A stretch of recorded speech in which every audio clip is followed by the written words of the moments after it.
Good evening and welcome to Newsline, yours every Sunday tonic and of course passport to the heart of Nigeria. I am Claire Adelabu Abdul Razak. Tonight, we'll bring you stories that echo the same spirit, stories of challenges that test our courage, trials that stretch our faith, and of course triumphs that quietly whisper our resilience. We'll take you to the kitchen. There, we will stir the pot and lift the lid on tales that taste, twirl, and tug at the heart. Now, from the allure of processed seasonings, our must-have magic, or perhaps our silent saboteur. Then, of course, from the taste of tradition to the texture of elegance, Nigerian attire makes the graceful leap from local festivals to global catwalks. You'll also get to see a grim twist, where joy turned to tragedy. A young bride-to-be burnt by her stepmother for doing what?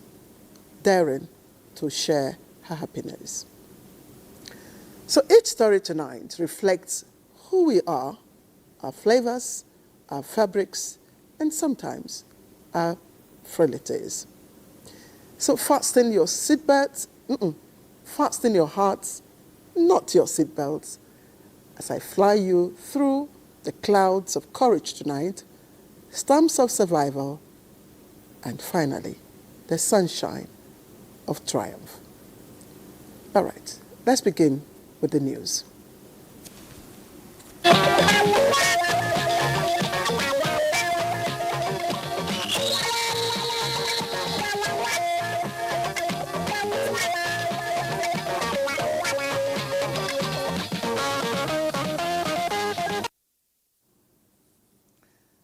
Across the globe, a collective voice rises to honor the profession that is the very foundation of human and societal development. As stakeholders unite to push for a unified strategy and structural reforms that encourage peer collaboration, shared expertise, and mentorship. The World Teachers' Day observance, eulogies, and calls to action to transform education from the root. Zenret Dingmum brings us the details.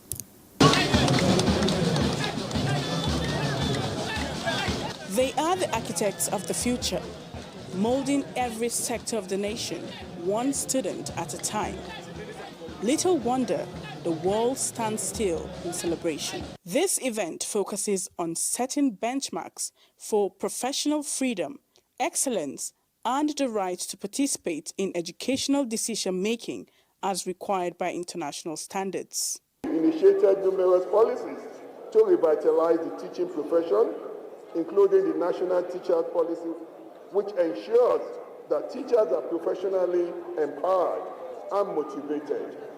But true transformation comes when teachers are supported, connected, and empowered when they thrive together, not apart. Teaching as a collaborative profession also entails learning environment that fosters shared leadership, collective planning, and distributed responsibilities. Awards were presented to the Best Teacher of the Year, Best Performing Schools, and administrators, as well as teacher-friendly governors. Because education is so serious, and you know that we have been having challenges over the years, and we need to put in so much resources, so much energy, so that we can be able to restore the noble profession. Recasting teaching as a collaborative profession highlights the urgent need to shift the perception of teaching from an isolated classroom activity to a collaborative ecosystem. In Abuja, Zenret Dingmum, NTA News. Yes, the United Nations Educational, Scientific and Cultural Organization, UNESCO, used World Teachers' Day as a moment to celebrate educators and a platform to highlight critical challenges in the teaching profession, from teacher shortage and professional isolation to low remuneration and limited career development opportunities. This year, the focus is on recasting teaching as a collaborative profession. Olayinka Ojo examines how government interventions align with this global call to action. We have 52 now as our main. A teacher is more than an instructor. They are guides, mentors, and facilitators who help learners acquire knowledge. They create positive environment that inspires curiosity, creativity, and critical thinking. Our great man, For Tafawa Toyin Balewa, Oluwaseyi, aside being a workplace, the classroom is also a space to shape young minds and nurture future leaders. 2 commercial cities in Nigeria, yes? Lagos and Kano.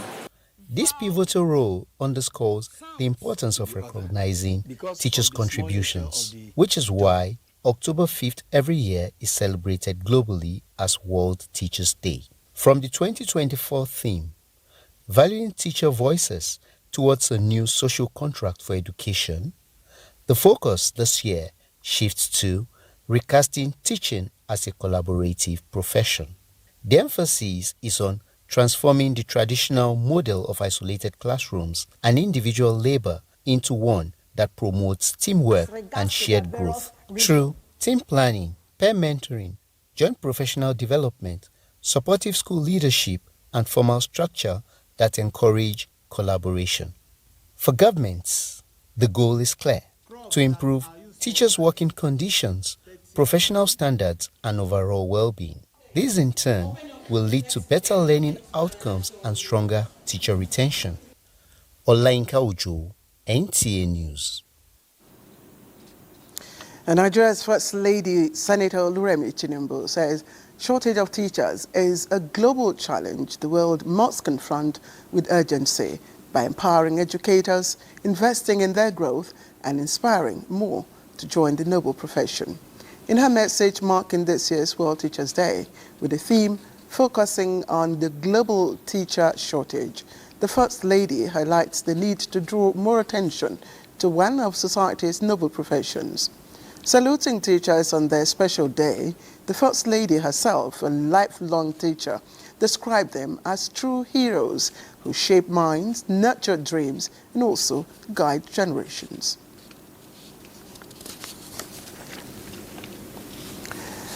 And in the spirit of this year's Pensioners' Day, the Nigerian Union of Pensioners is appealing to President Bola Ahmed Tinubu to increase the national minimum pension to 60,000 naira instead of the recently approved 32,000 naira in appreciation of their long, active, and selfless service to the nation. President Nigeria Union of Pensioners, Godwin Abumisi, made the plea during a press conference marking the 2025 Pensioners' Day celebration here in Abuja. The president, who returned unopposed, frowned at crisis rocking some state councils, assuring them to resolve them amicably, including the challenges of outstanding backlog of pensions and gratuities by some state governments. To please direct the National Salaries, Income and Wages Commission to issue a fresh circular to accommodate the following affected parastatals.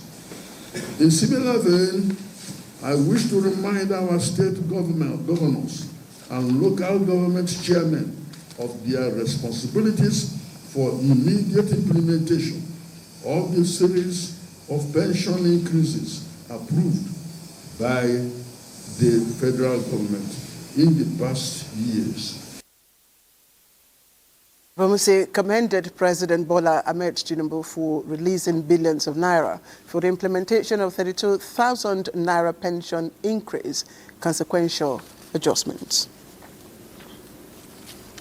And with the level of infrastructure in Nigeria's maritime sector, particularly the Deep Blue project, which guarantees round-the-clock surveillance on its territorial waters, Nigeria has proven itself as a key stakeholder in global maritime trade. Secretary General of the International Maritime Organization, Arsenio Dominguez, gave this assessment while inspecting facilities of the Nigerian Maritime Administration Safety Agency, NIMASA, in Lagos.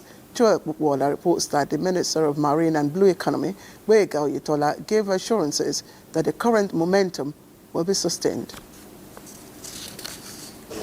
The Minister of Marine and Blue Economy, Gboyega Oyetola, who led the IMO Secretary General on tour of the Nigerian Navy Hydrographic Research Vessel NNS Lano, designed for oceanographic and charting surveys on Nigerian and international waters, is leveraging the visit to deepen collaboration with industry players from the international space. The IMO Secretary General also toured two crucial facilities of NIMASA, which are the C4 High Center and the Regional Maritime Rescue Coordination Center, which are integral parts of the Deep Blue project. A simulated practical demonstration of the capabilities of the Deep Blue project was demonstrated before the IMO Secretary General, further laying credence to why Nigeria's territorial waters has been impregnable to pirates for the past 3 years. The Deep Blue project is a multi-layered security architecture that has earned Nigeria a zero piracy for the past 3 years. I'm proud of the fact that, the SG is able to look at this. I'll come back to UK to be able to convince them that Nigeria deserves to be a member of the Council of IMO. We know how important maritime security is, particularly for Nigeria and the Gulf of Guinea. And I really encourage the government to sustain this project. Capacity building is germane to sustain the hedge over criminal elements, and this is why Institute of Maritime Studies in the University of Lagos is being supported by NIMASA, with a gigantic building set to be inaugurated. It is an opportunity to try and get the youth to be interested in maritime. Maritime safety is essential to attract foreign direct investments, and with the strength of the Deep Blue project, stakeholders believe marine and blue economy will become Nigeria's major source of revenue in the nearest future. In Lagos, Joel Bukwola, NTA News. And the Coordinating Minister of Health and Social Welfare, Professor Mohammed Ali Pate, says President Bola Tinubu's administration renewed hope agenda is driving a major transformation of Nigeria's health infrastructure with visible progress across the country. During a visit to Abubakar Tafawa Balewa University Teaching Hospital in Bauchi, the minister expressed satisfaction with the pace and quality of work at the ongoing construction of a world-class radiodiagnostic center. Professor Pate notes that the facility is one of 10 such projects being executed nationwide aimed at improving access to modern medical diagnostics. Started just a few months ago, and we have now seen that it's almost getting to 70% being completed, and the equipment have been procured. We've seen the work, it's very good quality work. I'm sure when it's completed, not only the people of Bauchi State, but the people of northeastern Nigeria and indeed Nigeria will benefit from this. The physical transformation of the Nigerian health system is underway, and this is just one more evidence. The minister also inspected the construction of a new clinical trial center within the teaching hospital developed in collaboration with the Coalition for Epidemic Preparedness and Innovation to boost Nigeria's capacity to participate in advanced clinical. These efforts, he says, align with President Tinubu's vision to build a resilient health system that is grounded in sound science, modern infrastructure, and strong value chain, capable of supporting sustainable healthcare delivery across Nigeria. And President Tinubu says he's committed to ensuring that Nigerian farmers are empowered to produce high-quality food in sufficient quantities to meet the country's needs. The Minister of Agriculture and Food Security, Abubakar Kyari, stated this during his participation in a field day for rain-fed wheat farming in Plateau State. Musa Baba Ali reports that the Plateau State government donated hectares of farmland to support further research in field crop production. The federal government is making strides towards ensuring that the country is self-sufficient in wheat production through innovative rain-fed farming. Before now, farmers believe that wheat can only be produced under irrigation, mostly between November and March every year. The Federal Ministry of Agriculture, in collaboration with the Lake Chad Research Institute, has been conducting trials for rainy season wheat cultivation, building on over 3 decades of research and crossbreeding to develop heat-resistant wheat varieties suited to Nigeria's climate. During the field day, the Minister of Agriculture and Food Security, alongside Plateau State Governor, inspected the plantations where 6 varieties demonstrated promising yields. The top performing varieties were named in honor of President Bola Tinubu, the Minister of Agriculture, and the Governor. Abubakar Kyari highlighted the potential economic benefits for Nigeria and smallholder wheat farmers in the country. What Nigeria does today is that we import over $1 trillion worth of, that translates to billions of dollars. So with this, it means we're going to save on foreign exchange and we'll be self-sufficient in what we do. And like Mr. President has said, we grow what we eat what we grow. Governor Mufwang praised President Tinubu's food security strategy and allocated 50 hectares to the Research Institute to support further development.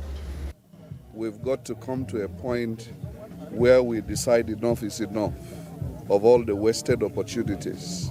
And therefore, from this point onward, we have to be deliberate, we have to be intentional, we have to be scientific, we have to make sure that we key into global best practices. And that is the only way we can be able to help ourselves. If successful and widely adopted, this innovation could reduce Nigeria's wheat imports by 35%, making a major milestone in agricultural innovation and economic self-reliance. From Kuru, Plateau State, Musa Baba Aliyu, NTA News. And President Bola Ahmed Tinubu congratulates General Lucky Irabor, a former Chief of Defense Staff, on his 60th birthday. General Irabor held the position of Chief of Defense Staff, CDS, in Nigeria during the height of the Boko Haram insurgency in the northeast. The president describes General Irabor as a true war commander and defender. He said the celebrant remains one of the most remarkable soldiers this country has ever produced. The president commends General Irabor for his book on Boko Haram, which was launched recently in Abuja to understand the Boko Haram menace and deal with it and other similar security challenges. He wishes General Irabor many more years of good health and invaluable services to the nation. All right, let's now peep into the world of sports. And of course, Bade Adeleye joins me live. Bade, I would have loved to talk about the Premier League, English Premier League, that is. Of course, you know that Arsenal is topping the table. But a conversation, this afternoon, got me thinking. A female colleague of mine, I asked her the name of her local club, and she said, Eyimba of Nnewi. Now, that got me thinking, how much attention we pay to our own local league here at home and all that. And I begin to wonder, have we really given our league that attention? That's really a concern, Claire, and evidently, and that's what we also do in NTA, partnering with the MPFL to beam some matches live. But, whether we like it or not, more attention needs to, be on the Nigerian league because, we need to know the players, we need to know the clubs and many more about the beautiful league. And by the way, Eyimba is not of Nnewi. Of Aba. Of Aba, thank you. All right. Straight to sports, let's begin from Lagos as Team Brazil turned their pole position to a maiden victory as they emerged winners of the E1 Lagos Grand Prix on Sunday. Team pilot Timmy Hansen was instrumental to their success as they pushed Team Blue Rising to second place while Team Drogba finished third. After raking in 38 points for their win, Team Brazil now have 89 points going into the final race of the season next month. Sunday's race had in attendance Governor Babajide Sanwo-Olu of Lagos State, with organizers and fans tagging the event unique. I think Nigeria is a destination venue, and I think these are one of the activities that showcases that Nigeria is ready for tourism and people should visit our country. Very well organized, very well packaged, a lot of attention was paid to detail. Honestly, little details count. For a first attempt, it was a good job. To football now, 2 away wins were recorded in 6 matches played on Sunday in the Nigeria Premier Football League as Abia Warriors compounded Kwara United's recent misfortunes, with Warri Wolves running out 1-0 winners to Barao. Shooting Stars recorded the only home win with a slim 1-0 victory over Plateau United. Eyimba and Rangers settled for a goalless stalemate, with 2 other matches ending 1-1. And in the English Premier League, Everton ended Crystal Palace's unbeaten streak as a late goal from Jack Grealish gave them a 2-1 win. Pep Guardiola made it 250 Premier League wins as a manager as Manchester City ran out 1-0 winners at Brentford. In other results, Newcastle United beat Nottingham Forest 2-0. Aston Villa were 2-1 winners against Burnley, with Wolverhampton Wanderers and Brighton playing out a 1-0 draw. And straight to the Spanish La Liga, where Nigeria's Akko Adams scored an injury-time goal off an assist from compatriot Chidera Ejuke as Sevilla shocked Barcelona 4-1 in their La Liga clash on Sunday. In other results, Alaves beat Elche 3-1. Real Betis ran out 2-1 winners away to Espanyol. Real Sociedad lost by a lone goal to Rayo Vallecano, with the match between Celta Vigo and Atletico Madrid currently ongoing. That does it on Sports Tonight. Let's now return to Claire. Thank you, Buddy. Let's also take you to the Weather Center for weather forecasts for the rest of the country on Monday. And welcome to the weather update.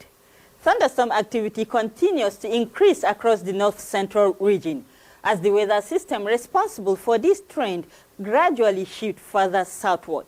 Meanwhile, the northern parts of the country are experiencing a decline in thunderstorm frequency, indicating that the rainy season is gradually coming to an end in those areas. Despite this transition, isolated thunderstorms are still expected on Monday over parts of the northeast and northwestern region, including many north-central cities. These storms may be accompanied by strong winds, which could cause destruction in some areas. Across the southern regions, thunderstorm activity is also anticipated, with moderate rain showers expected across the southeast, south-south, and southwestern regions. Stay informed and take necessary precautions. And that's the forecast for Monday. I'm Sefia Senginusa. Thank you for watching.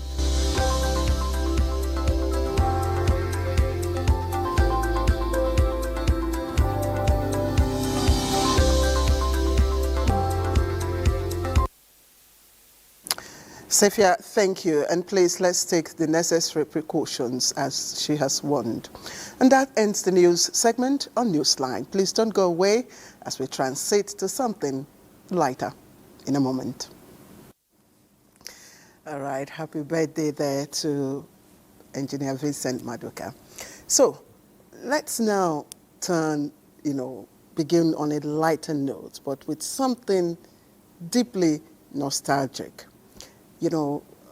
From the high life to hip-hop, cinemas, Nigerian music and entertainment industry has really come a long way. Now, since independence, they have struggled for survival. But at 65 years, it has transformed into a vibrant industry, one that not only entertains, but also empowers, creating local content that competes proudly on the global stage. Adiola Komiakere reports on how the industry continues to shape dreams, provide opportunities for millions and millions of Nigerians. Nigerian film industry before independence was formally recognized as a sector and was grouped as a unit in the info department of the then Ministry of Information. And as at 1954, mobile scene vans, which were the order of the day, played to at least 3.5 million people in Nigeria, while the films produced by the film unit were screened for free at the 44 available cinemas. From the early days of theater performances to the current global recognition and influence, the Nigerian entertainment industry has grown in leaps and bounds. Of the significant evolutions in the industry is the rise of Nollywood, which grew from a small-scale industry in the 1990s to becoming the second largest film industry in the world in terms of film production after India's Bollywood. Statistics reveal that the film industry is estimated to produce around 2,500 films annually, contributing about $1.4 billion to the nation's GDP. The Nigerian entertainment industry is now a global powerhouse, contributing massively to both the economy and cultural diplomacy. The music scene has also transformed remarkably. We have superstars that are running in the world now. The music industry in Nigeria has really grown since after independence. Now we have the people like the Davidos, the Burna Boys, the Wizkids, the Two-Face Idibias, people that can sell out stadiums around the world. The music industry, especially Afrobeats, has become a multi-billion-dollar export. And in the fashion industry, it has also evolved since independence, with innovative designs as models are gracing international runways. Let's not forget technological advancement. It has also brought about evolution of the entertainment industry. With the rise of social media and online streaming platforms, Nigerians can now showcase their talents, connect with audiences globally, and monetize their content. The entertainment industry practitioners believe will achieve greater heights in the years to come, with continued support, investment and innovation which the renovated National Theatre will help provide. Follow me, make we roll. Make you shake body, forget wahala. Follow me, make we roll. Life is too short, people.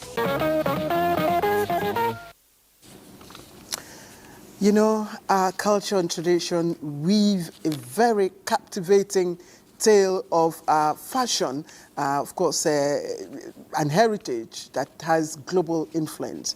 From colorful festivals to international runways, Nigeria's unique attire tell a story of pride, community, and connection to our roots.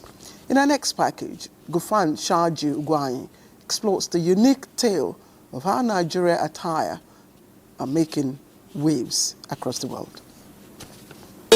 From the Ashoke in the southwest to the Regal Babariga of the north, the bold stripes of Angay from the middle belt, and the elegant Ishagu and George of the east and south-south. Nigerian fabrics are telling stories far beyond our shores. Our attires have transformed from local treasures into worldwide sensations. Nigerian fashion is showing up on big runways like Paris and in streets like New York.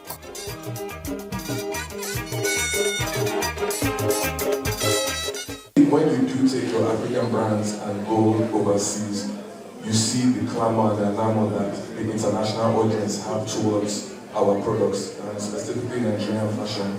You can say Nigerian fashion is one of the most thriving fashion scenes in the world, along with Tokyo, Paris, New York. We have some of the biggest designers in the world. You know, a Nigerian girl, Moalola, she's the head designer at Kanye West fashion brand. And I was shocked to see the amount of Hollywood stars that were designed, clothed by Nigerian designers. I think it's a welcome development. I think it's about time that the eyes of the world spotlight Nigerian designers, and not just Nigerian designers, but also Nigerian fabric, African print, Nigerian print. It's a welcome development. For Nigeria, this isn't about fashion. There's potential for economic growth as culture grows global. Nigeria's fashion and textile sector is not just a vibrant cultural force, it is an economic engine. It draws centuries of heritage, fueled by the creativity of today's youth and propelled by the global rise of African design. Everything brilliant in the world at the moment is African.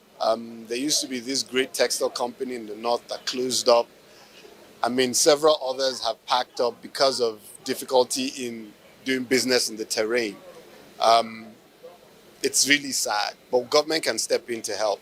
Nigeria's fashion isn't just about clothes. It's a bridge connecting tradition to the world stage. Through our prints, Nigeria tells a story of cultural pride and global influence.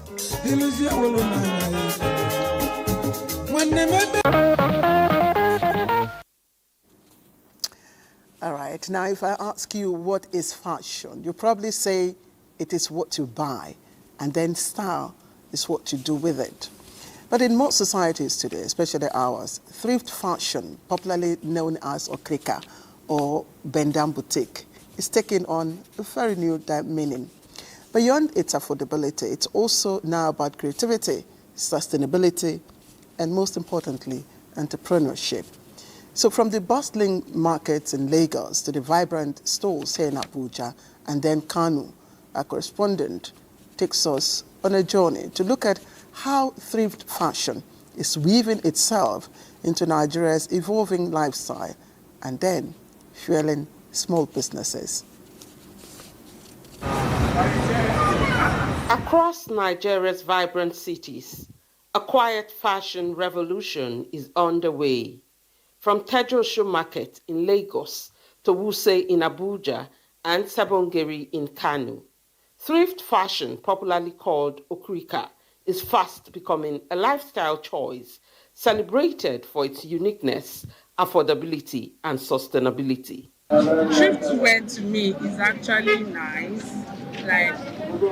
To me, it's actually nice because there's some new stuff you get in thrift. By the time you are buying the thrift, you will see the quality is different. Of course, because it's affordable. I love going for something affordable and nice at the same time. We buy the bale, we open it. It's mixed market. We have different things. We have the tops, the knicker, the shirts, the gown, everything in one bale. So once we open it, we wait for the customer. Once they come, we know what they want and we give them. I say, okay, thrift, skirts. So this is the only business I do. Because I'm making my daily money there, yes. Far from being a symbol of lack, Nigeria's fairly used clothing market mirrors global trends. In London, Paris, and New York, vintage shopping is a thriving culture, and Nigeria is no exception. With social media fueling demand, online thrift stores are springing up daily, connecting young buyers to affordable yet stylish outfits and cutting across class lines. Beyond style and affordability, thrift fashion also helps the environment. Reusing clothes reduces textile waste and encourages sustainable consumption. Yet, behind this vibrant trade lies another story, one of health concerns. Looking at the way the clothes were packaged, can cause some dermatitis when it comes across our skin, can cause some skin irritation, which is called sometimes eczema. The major way of disinfecting okrika clothes, if we have to use it, we have to wash them with soap and water and make sure we wash them very well. We have to dry them in direct sun. It is also important to note that the importation of fairly used clothes is listed among prohibited items under the Nigeria Customs Act, a measure put in place to safeguard public health, protect local textile industries, and prevent dumping. Still, the fact remains that from Nigeria's bustling markets to global runways, thrift fashion proves that old clothes can indeed tell new stories.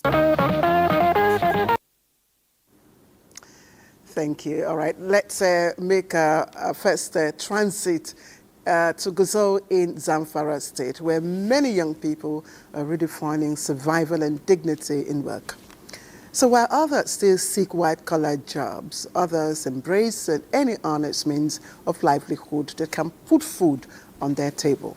So at the heart of our next story is the famous Bulajari market, a thriving hub for scrap and discarded items where waste becomes wealth. So here, traders legitimately earn their daily bread by turning society's cast-offs into a pathway out of poverty. Jamil Ibrahim reports on how this unique market is transforming lives and challenging perceptions about work and survival. The jobs increasingly scarce. Many Nigerians, especially youths, are turning to trades once considered menial. In Gusau, Zamfara State, the Bulajari market has become a lifeline for hundreds of people, offering an honest means of survival in a tough economy. Here, fairly used clothes, electronics, phones, Solar panels, furniture, shoes, and utensils are sold alongside repair services, creating a vibrant hub of recycling and affordability. Lagos, we get periodic delivery of the items sold here, mostly from Lagos, Port Harcourt, and Abuja. It is a simple business that you can start with a very small capital of 2,000 naira. Traders of all ages say they are proud of the work despite society's perception. I sponsored myself to Hajj, built a house. In fact, I am now about to complete the building of my second house. I have been in this business since when I was in primary 5. I built a house, married more than one wife.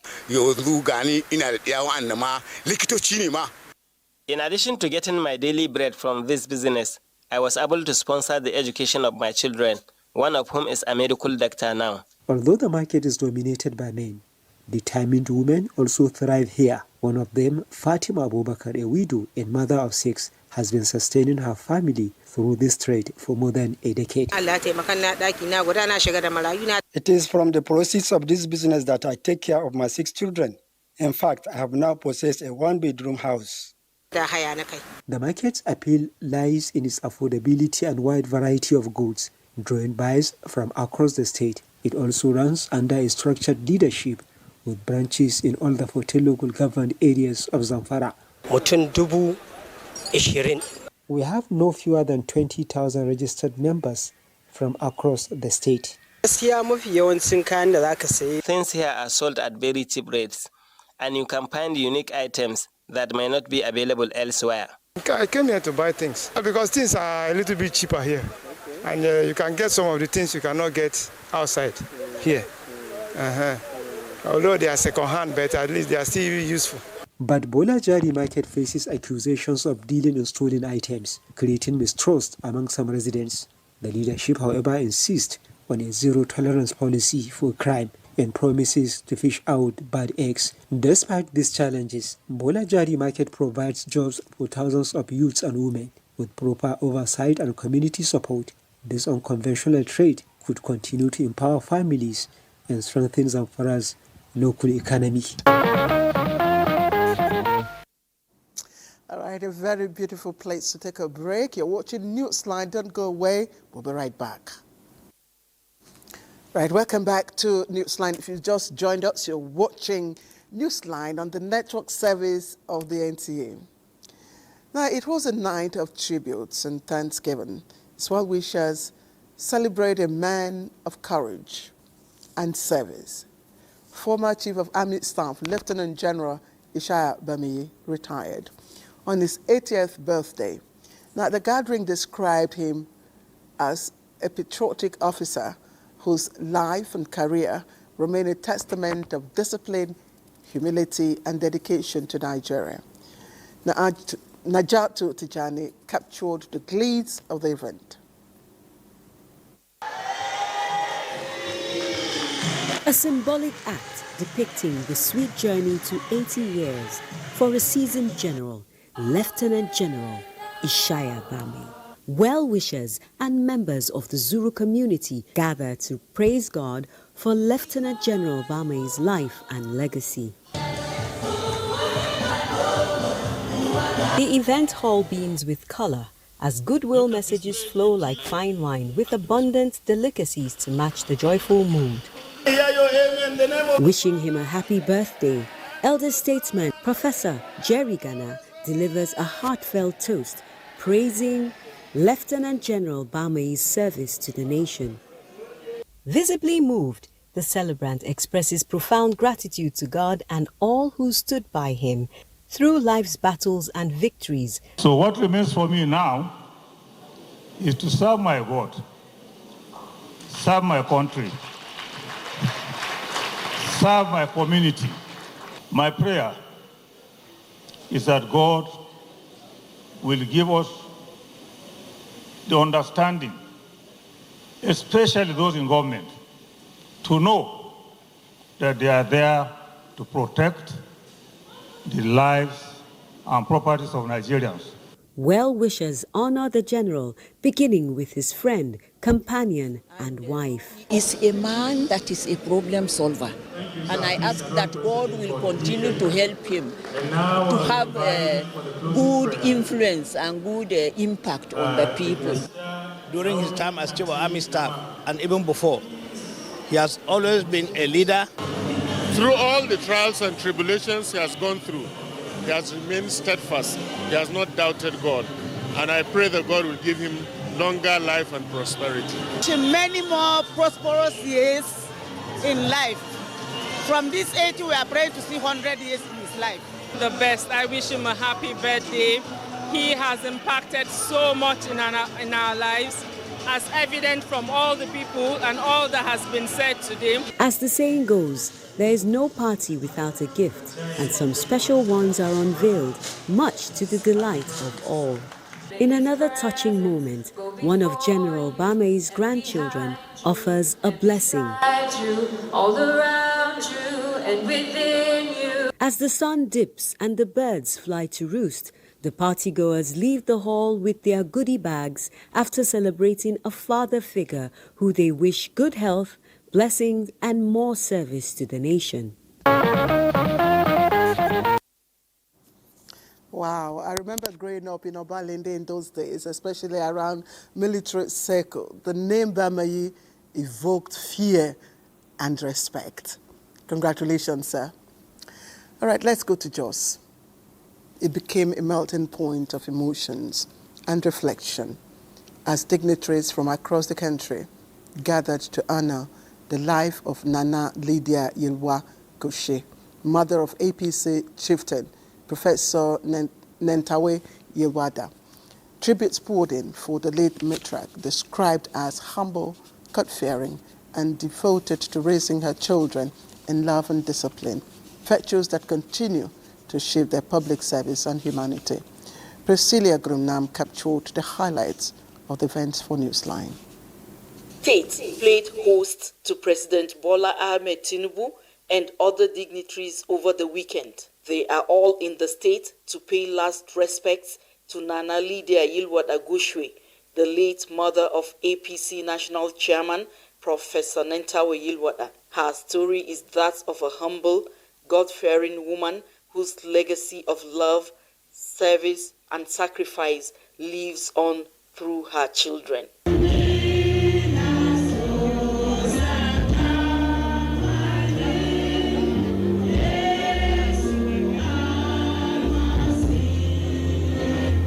In his sermon, the officiating minister urges all to live a life of purpose and service to humanity, extolling Nana Lydia's virtues of resilience, hard work, and kindness. In an emotion-laden voice, her son, Professor Nentawe Yilwada, recounts her sacrifices and unshaken faith and her labor to give her children education and moral grounding. Is resting from the labors of this life with the Lord. Her good works with her. Where she has gone to is a better place. My mother has been on medication for 47 years. God has kept her and gave her additional 47 years to the time they said she will leave the world. President Tinubu, in his condolence message, describes Nana Lydia as a compassionate mother who raised her children with the fear of God, virtues reflected in the life of her son. Professor Nentawe, our party chairman, you are a mother who lived a good life, and the fulfillment of life is to leave a good name behind, a good sibling. You are a good man. For the Plateau State Governor, Caleb Mutfwang, the president's presence was both an honor and a symbol of solidarity with the people, as he uses the occasion to call for greater intervention in security matters affecting the state. Your esteemed presence means a lot to the immediate Yilwada family, but much more to the Plateau people in general. We are here all in our numbers. Let me thank the President for making to this church. She embodied the values of discipline, of integrity, of selflessness. And these are clearly evident in the character of our national chairman. As her casket was lowered into the earth at her hometown of Dungung in Kanke local government area, silence fell over the community, a solemn reminder of the enduring legacy of a mother who lived for others.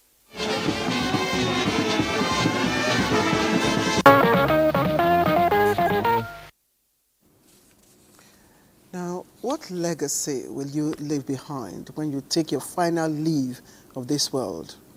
It was a question that lingered in the hearts of many as family, friends, and well-wishers gathered in Ibadan to bid farewell to Lady Admiral Teresa Taibat Odua Nietu, a woman celebrated for her compassion, faith, and strength of character. Ayomiko Ajibola was there to capture the final journey of a life well lived. They said death will come when it will, and when it does, the living are left to reflect on memories, on legacies, and on the footprint of the departed in the lives of family, friends, and society at large. Such reflections fill the air as the remains of Lady Admiral Teresa Taibat Odua left her Ibadan residence for the last time to her eternal home.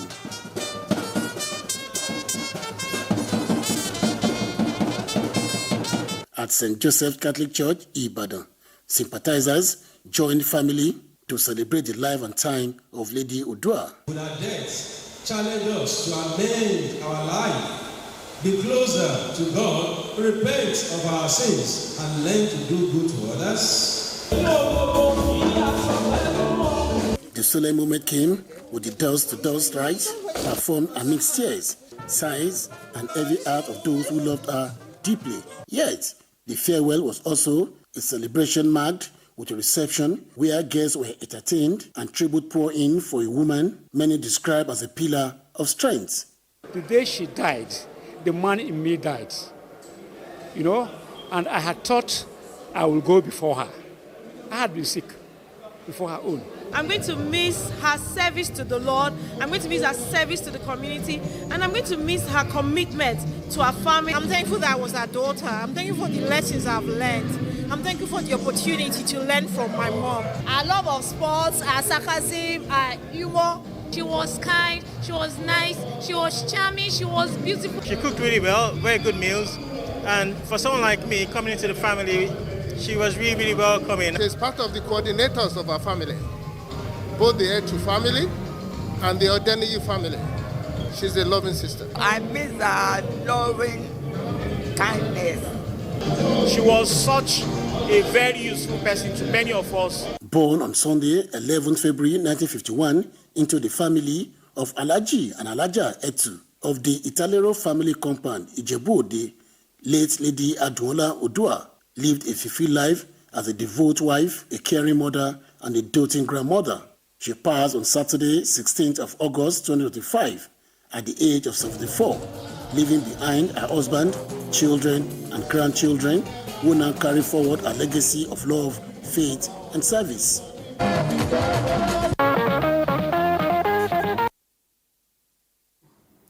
And after 37 years of waiting, the people of Ishagaorile in Abeokuta North local government area of Ogun State finally witnessed the revival of one of their revered traditional titles, Oshun of Ishagaorile. The honor fell on Chief Kayode Oduaro, a man widely respected for his integrity, humility, and dedication to public service. Chief Oduaro, who currently serves as Chief of Staff to Senator Solomon Adiola, representing Ogun West Senatorial District, was celebrated amid pomp and pageantry as indigenes and dignitaries gathered to witness the historic installation. Lekan Abonde was there. The reverberating sounds of traditional drums, coupled with the rich display of culture and colorful attire for the installation ceremony for Chief Kayode Oduaro, the Baroyin of Imala Kingdom and the Majiobaje of Oluilaro, this day adds yet another honor to his illustrious profile. but the Oshonu title of Ishaga Kingdom carries a deeper meaning. It is a sacred responsibility passed down through generations in his family. The nonagenarian monarch Onishaga of Ishaga Kingdom, Oba Joseph Oladele Tella, personally performed the installation, filling a vacuum that had lingered since 1988 following the death of the last Oshonu, Chief Oduaro's uncle. The traditional rites featured symbolic rituals, the breaking of kola nuts, libation offerings, and royal blessings before Chief Oduaro was robed in full regalia and presented with a staff of office, signifying authority and service to the kingdom. To the rhythm of the Bedu drum, the new Oshonu took graceful steps in a symbolic dance, a gesture of acceptance of his new role and a reaffirmation of his bond with the ancestors. The celebration reached a crescendo as Chief Oduaro, joined by family, friends, and well-wishers, moved to the arena where the celebration continues. He's a man of many virtues, is a community builder, and a very responsible fellow. He deserves every recognition that he can get, and I celebrate him, and I wish him a wonderful reign. Since I've known him for the past 40-something years, I've not seen him with any bad thing. He has been good to everybody. He's a man with a very good character, so I'm not surprised for the title that was given to him by Olusegun of Ishaga today. He's a man for the people, and he's also a very good-hearted person. Chief Oduaro, being installed as the Oshonu, is a call to service, a reminder to continue uplifting his people and promoting unity and progress in the land of his forebears. What you should expect now, being the Oshonu of Ishagorile, we are going to make sure that this place becomes another small London.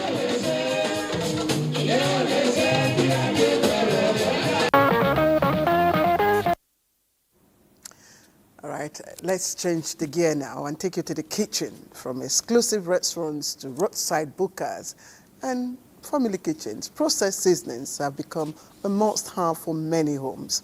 Now, the promise of instant taste, color, and aroma keeps shoppers reaching for more, even as health experts warn of silent dangers that high sodium, chemical additives, and flavor enhancers are linked to some life-threatening conditions. Olukemi Soni takes us into homes, markets, and eateries to uncover how cultural habits, affordability, and convenience shape our food choices. Processed seasonings and spices have become a staple in many Nigerian kitchens, finding their way into local and intercontinental dishes alike, loved for the convenience, taste, and aroma they bring, which enticed most people. These products are part of everyday cooking for millions of homes. Yet, as awareness about healthy living grows, conversations around their nutritional impact or otherwise are becoming louder. From seasoning cubes to packaged tomato paste, curry powder, and even dehydrated garlic and pepper, processed seasonings are often chosen as faster alternatives to fresh spices. On the streets, opinions are divided.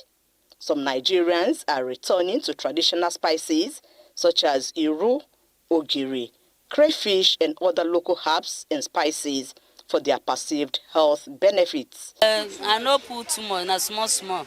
This one test will come as small. The other one test will come as, it will do normal. The system is sweet past the local one. The preservative and what they use, they can draw, they use turkey. You smell the turkey, but is it the turkey that is inside?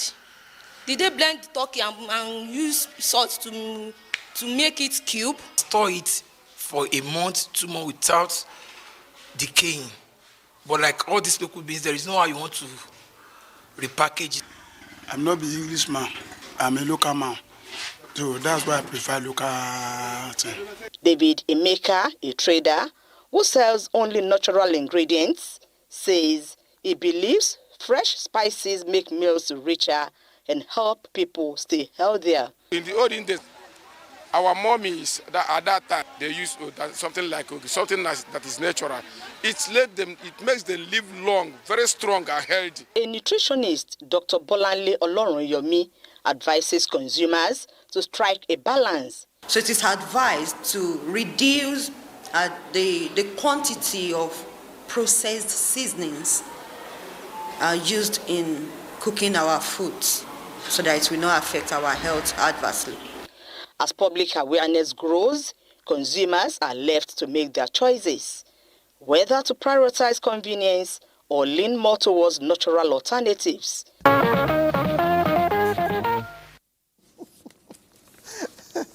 right, the choice is ours because we are all guilty. All women are guilty. Let's take a short break. We'll be right back. Welcome back to Newsline on the network service. Now, a once cheerful bride-to-be now lies in a hospital bed, battling severe burns and trauma. Here's the story. 18 years ago, Fatima was eagerly preparing for her wedding in Maiduguri. Now, her mistake was returning to her father's house and sharing the news of her engagement with her stepmother. Allegedly attacked her in a fit of jealousy, pouring boiling granite oil over her face and body. Pauline Kujivana tells us more about this story, and we do advise viewers' discretion.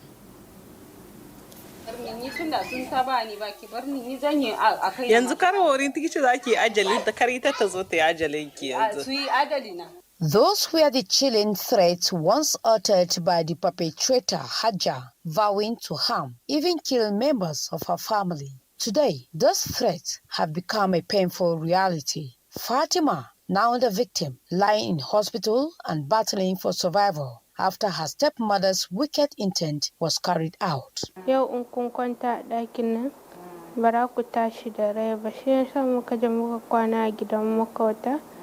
Before the incident, my stepmother threatened to kill me and my elder sister, so we spent the night in the neighborhood out of fear.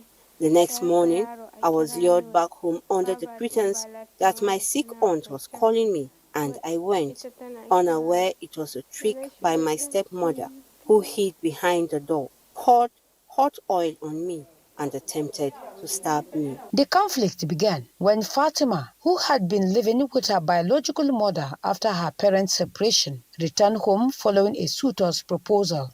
As tradition demands,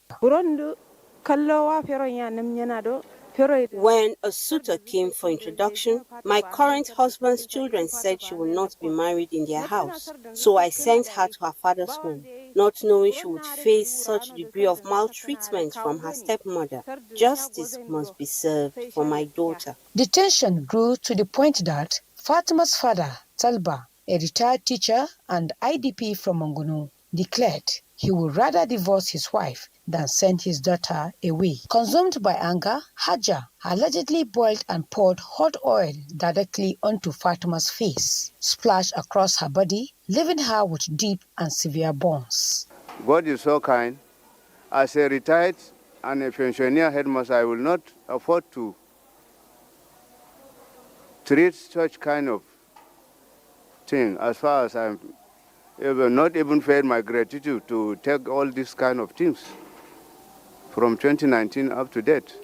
So I appeal to the community where I'm living so that they assist me.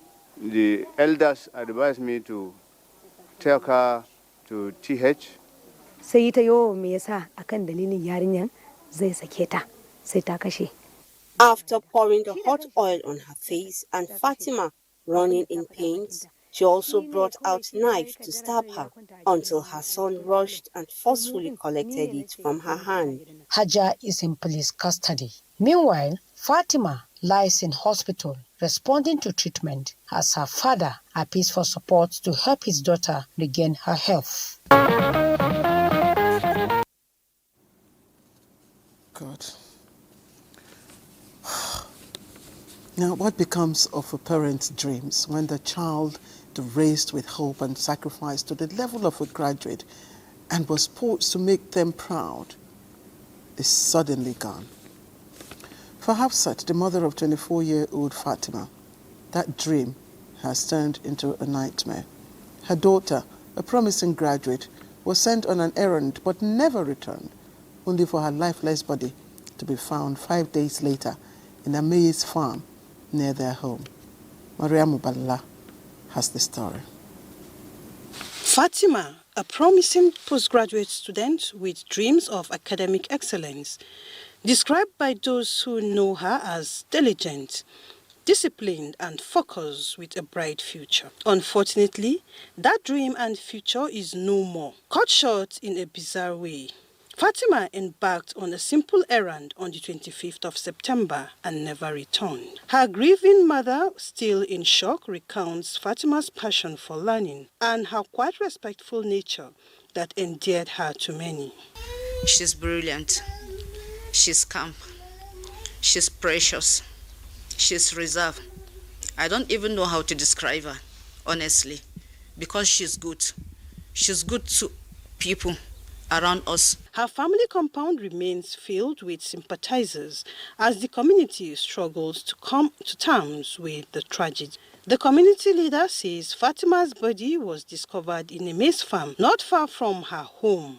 Muka tashi muka dunguma muka haɗu da ni da DPO da shi chief security.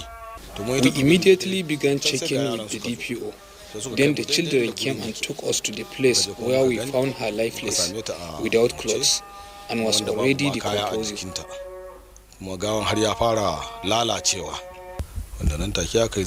was buried according to Islamic rites.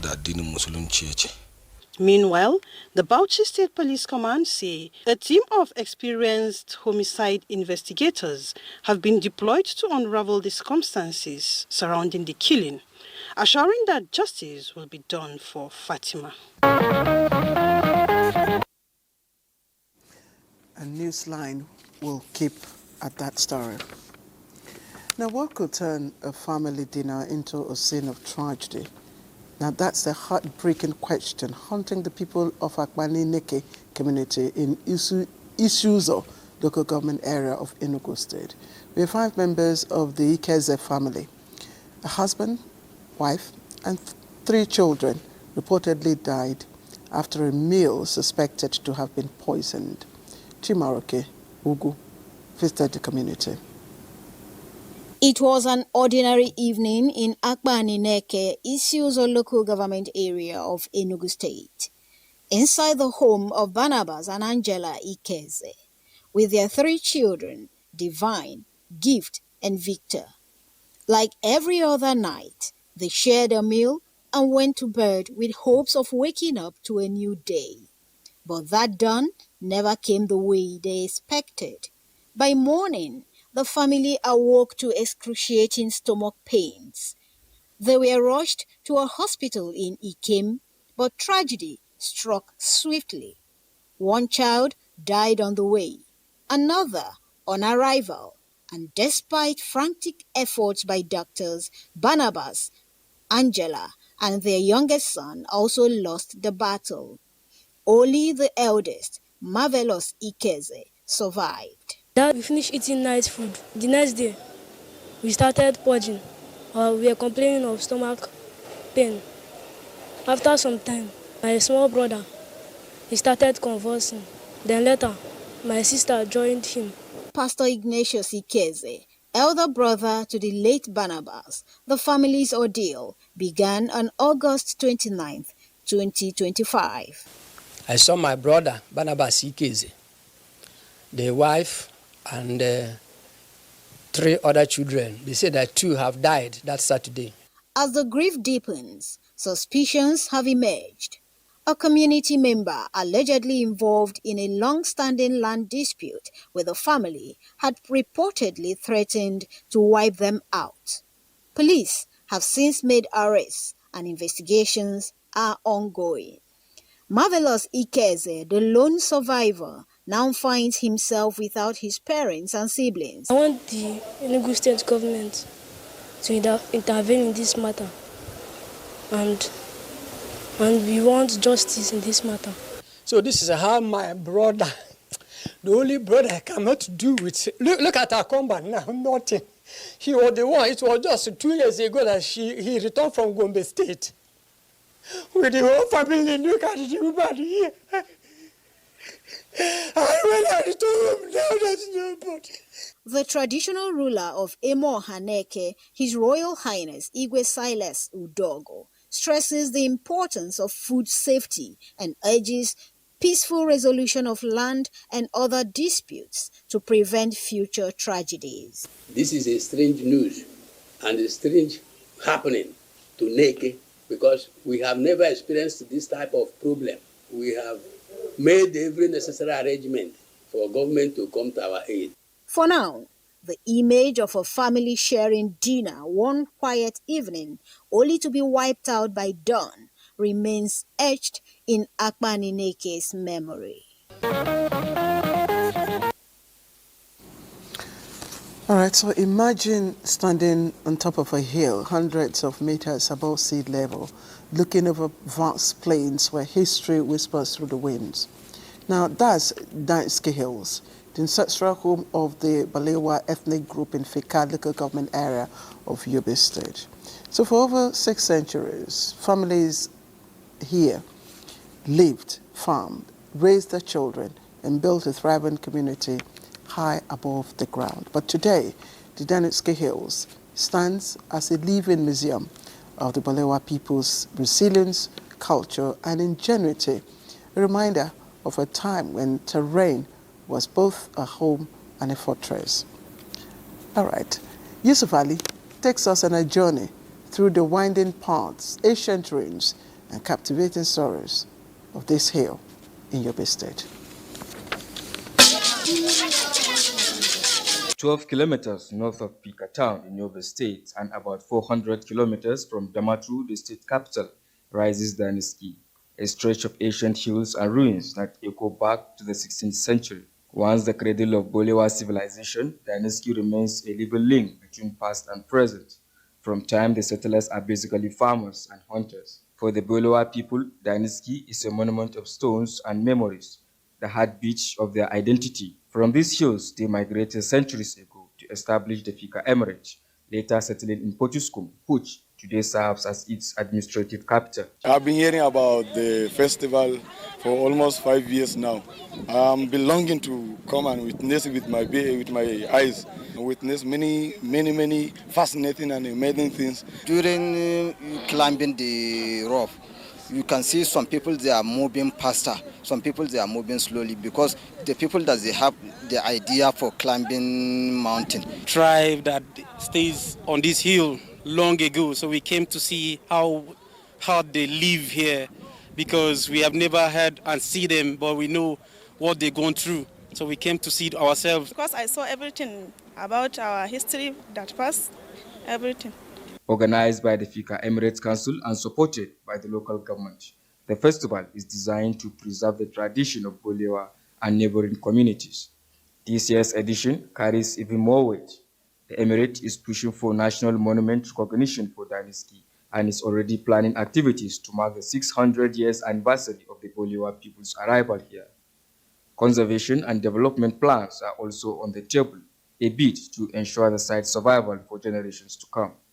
We are also hoping that by next year, we will be able to expand the activities here, firstly by seeing that the road is improved and also to make it easier for people to be able to climb up. The Dainski is now one of the enlisted monuments for declaration. They are now very happy. And seeing me, they have now agreed that what they have been hearing has come to stay. But beyond the official speeches and ceremonies, it is the people who breathe life into Dainski dancers, drummers and artisans elders, passing down oral history and young children seeing their culture in action for the first time.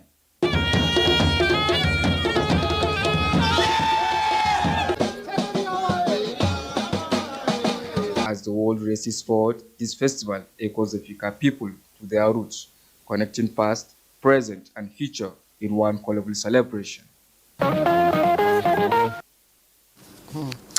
All All right, now true to the saying, he who brings kola nut brings life. Now this age-old ritual of breaking kola nut continues to thrive, bridging generations and preserving values. In Aba, a new wave of appreciation is emerging as academics, community leaders, and everyday citizens champion this cherished practice, blending heritage with modern life. Here is Kelechi Okata with the details of this breaking kola nut that is more than just a custom. They may not speak English or a specific language, but kola nuts have a language of their own, one deeply rooted in culture, warmth, and tradition. Breaking a kola nut is an old Nigerian ritual and a way of saying you are welcome, a gesture that carries the weight of history and the sweetness of belonging.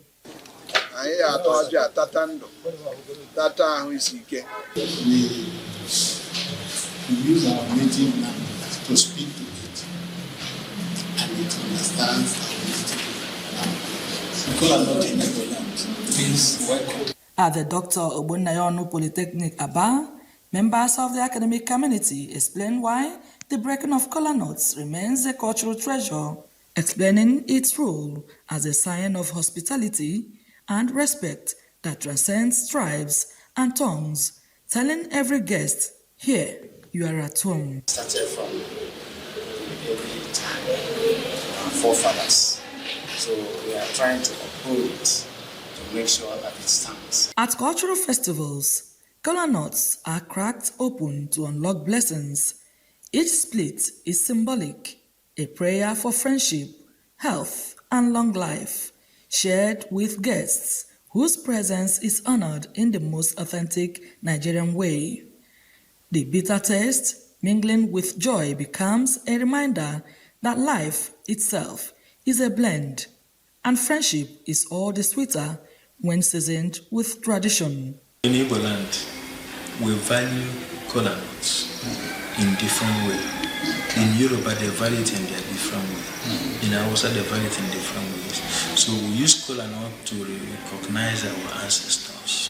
Interestingly, young Nigerians are finding new ways to keep the practice alive.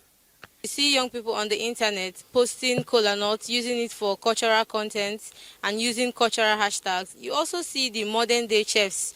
They are experimenting with kola nuts, where you see something like kola nut infusion. They're able to get things like cola syrup, cola tea, kola nuts in powdered form. They use it for ice cream, they use it for baking. You go to cafes, you see things like that. So that's a way to like give the practice of kola nut a fresh twist and still keeping it relevant in today's world. Kola nuts speak of warmth, friendship, and identity. So, the next time you crack a kola nut, remember, it is not just a nut, it is Nigeria's cultural language of welcome. All right, I see Newsline runway ahead. The ever alert traffic control officer, our producer, is waving both hands. And the cabin crew members are already flashing the landing lights, ready to clip my wings if I don't land soon. So it's time to taxi this storytelling bird back to base. But before we touch down and I hang up my mic and sign out the flight log, here is my 2-kobo piece. Look deep into the earth. There's wisdom buried there. Seeds never complain about the dearth.